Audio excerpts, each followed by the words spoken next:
Welcome to பிருந்தாஸ் Sekar YouTube channel. வரவேற்புரைக்கு வணக்கம் எப்படி சொல்லலாம்னு கேட்டிருந்தாங்க. அவங்களுக்காக இந்த பதிவை நான் அப்லோட் பண்ணுறேன். உங்களுக்கு தேவைப்பட்டால் நீங்கள் பயன்படுத்திக்கோங்க. கவிதைக்குள் வைக்க முடியும் காட்டுத்தீ, அதை உலகிற்கே நிரூபித்தான் பாரதி. பொய்யையும் புரட்டையும் தள்ளுவான், உலகுக்கு வழிகாட்டிய வள்ளுவன். விண்ணமுது சுவை தந்த கொம்பனே, வியந்தமிழ் பாட்டமைத்த கம்பனே. இலக்கணத்தை இனிப்பாக்கிய தொல்காப்பியனே, இலக்கியத்தில் இன்சுவை கூட்டிய இளங்கோவே. உம்மை ஈன்றது என் அன்னை தமிழே.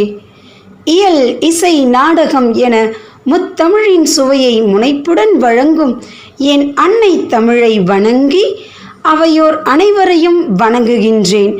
இப்படி வணக்கம் சொல்லி ஆரம்பிக்கலாம், நன்றாக இருக்கும்.